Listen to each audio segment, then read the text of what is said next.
to seal the border, vote Trump. If you want to restore law... আমরা মনে করি ballot পেপারে seal মেরে আমরাই দেশের ভাগ্য নির্ধারণ করি, কিন্তু এই ধারণা সম্পূর্ণ ভুল। আমাদের ব্যালটগুলো একরকমের ফর্মালিটি মাত্র। পর্দার আড়ালে বসে থাকা কিছু অদৃশ্য হাত পুরো পৃথিবীকে নিয়ন্ত্রণ করছে। এদের কোনো নির্বাচন লাগে না। রাষ্ট্রপ্রধানরা আসেন এবং যান, কিন্তু আসল ক্ষমতা যাদের হাতে তারা কখনোই নিজেদের আসন হারায় না। তারা থেকে যায় যুগের পর যুগ। এই অদৃশ্য সমীকরণকে রাষ্ট্রবিজ্ঞানের ভাষায় বলা হয় ডিপ স্টেট। আজ আমরা এই অন্ধকার সাম্রাজ্যের মুখোশ খুলব, কে বা কারা এটির পিছনে। আমেরিকা থেকে বাংলাদেশ কিভাবে এই অদৃশ্য শক্তি পুরো বিশ্বকে শাসন করছে, চলুন জেনে নেওয়া যাক। ডিপ স্টেট বা গভীর রাষ্ট্র শব্দটির উৎপত্তি কিন্তু খুব বেশি দিন আগের নয়। এটি এসেছে তুরস্ক থেকে।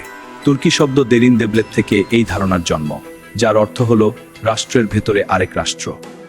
সহজ কথায়, একটি দেশের নির্বাচিত সরকারের বাইরে যে স্থায়ী অরাজনৈতিক শক্তি দেশ চালায়, সেটাই ডিপ স্টেট।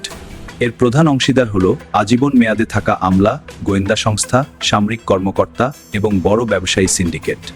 আমরা অর্থাৎ জনগণ মনে করে তারা ভোট দিয়ে সরকার পরিবর্তন করছে, কিন্তু নীতি নির্ধারণ করে এই স্থায়ী আমলারা। নির্বাচিত নেতারা মাত্র 5 বছরের জন্য আসেন, কিন্তু এই অদৃশ্য কর্তারা থাকেন বছরের পর বছর, যুগের পর যুগ। তাহলে এই ডিপ স্টেট আসলে কিভাবে কাজ করে? এদের মূল হাতিয়ার হলো গোপন তথ্য ও অর্থ।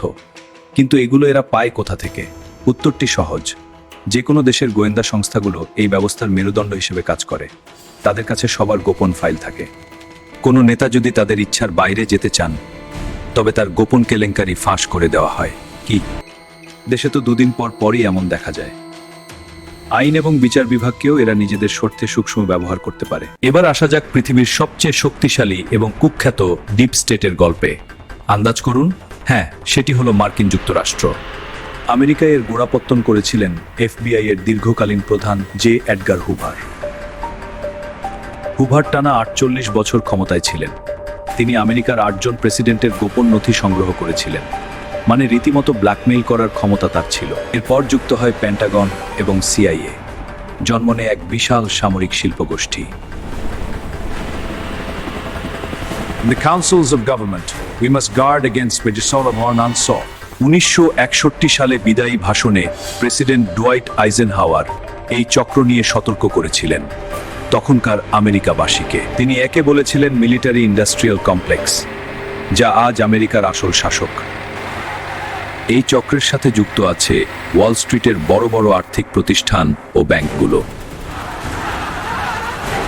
ফেডারেল রিজার্ভের মতো প্রতিষ্ঠানগুলো সরকারের নিয়ন্ত্রণে নয়, বরং এই গোপন এলিটদের দ্বারা পরিচালিত হয়। কারা এই এলিট? রথচাইল্ড এবং রকফেলার পরিবারের মতো ধনী গোষ্ঠীগুলো এর পেছনে রয়েছে। রথচাইল্ড নিয়ে আমাদের ভিডিওটি দেখে আসতে পারেন। বর্তমান যুগে ব্ল্যাকরক এবং ভ্যানগার্ডের মতো জায়ান্ট ইনভেস্টমেন্ট কোম্পানিগুলো এই ডিপ স্টেটের মূল চালিকা শক্তি। প্রতি বছর এরা বিল্ডারবার্গ গ্রুপের গোপন মিটিংয়ে মিলিত হয়, যেখানে মিডিয়ার প্রবেশ সম্পূর্ণ নিষিদ্ধ। ওয়ার্ল্ড ইকোনমিক ফোরামের মতো বৈশ্বিক মঞ্চগুলো এই এলিটদের এজেন্ডা বাস্তবায়নের জায়গা। মানে প্রতিনিয়ত আমাদের চোখের সামনেই ঘুরঘুর করে এরা। কিন্তু এরা শুধু নিজেদের দেশই চালায় না, এরা পুরো বিশ্বের শাসন ব্যবস্থা নিয়ন্ত্রণ করে। আমাদের দেশকেও তারাই নিয়ন্ত্রণ করে, তা একটু পরেই জানব।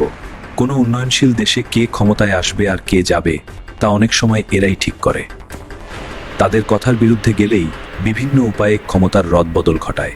এর জন্য তারা ব্যবহার করে অর্থনৈতিক নিষেধাজ্ঞা, গোপন অর্থায়ন এবং তথাকথিত গণ আন্দোলন।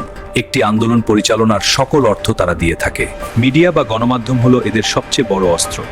একে বলা হয় ম্যানুফ্যাকচারিং কনসেন্ট। এর সবথেকে বড় উদাহরণ বোধ হয় বাংলাদেশি হলুদ মিডিয়াগুলোই। তারা এমনভাবে জনমত তৈরি করে যাতে সাধারণ মানুষ তাদের এজেন্ডাকেই নিজেদের দাবি মনে করে। তারা মূলত আমাদের চিন্তা ভাবনা নিয়ন্ত্রণ করে। ইতিহাসের পাতায় নজর দিলে দেখা যায় লাতিন আমেরিকা ও মধ্যপ্রাচ্যের বহু সরকারের পতন ঘটিয়েছে এই চক্র। ইরানের মোহাম্মদ মোসাদ্দেক, সিরিয়ার বাশার আল আসাদ থেকে শুরু করে চিলির সালভাদর আলেন্দে, সবাই এই শক্তির বলি হয়েছিলেন। তাদের অপরাধ ছিল তারা এই বৈশ্বিক ডিপ স্টেটের অর্থনৈতিক শর্ত মানতে রাজি হননি। শেখ হাসিনাও কি তাদের বলেছিল? চিন্তা করে দেখুন, উত্তর আপনি জানেন। এবার চলুন আমাদের নিজেদের অঞ্চলের দিকে তাকানো যাক। দক্ষিণ এশিয়া এবং বাংলাদেশ কিভাবে এর শিকার।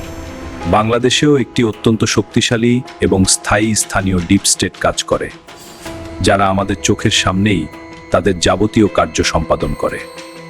এর মূলে রয়েছে প্রশাসন বা আমলাতন্ত্রের সর্বোচ্চ স্তর এবং কিছু প্রভাবশালী গোয়েন্দা কর্মকর্তা।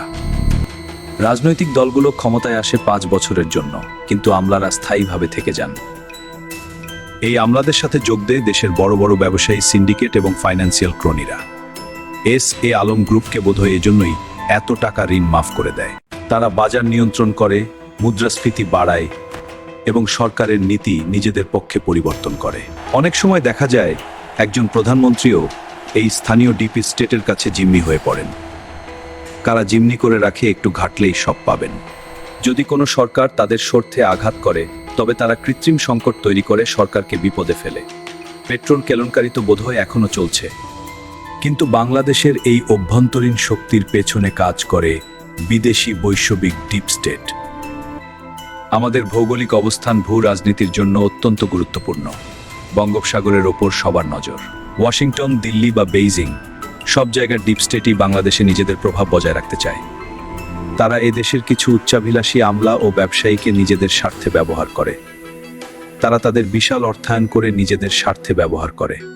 এর ফলে দেশের প্রকৃত উন্নয়ন বাধাগ্রস্ত হয় এবং সার্বভৌমত্ব হুমকির মুখে পড়ে।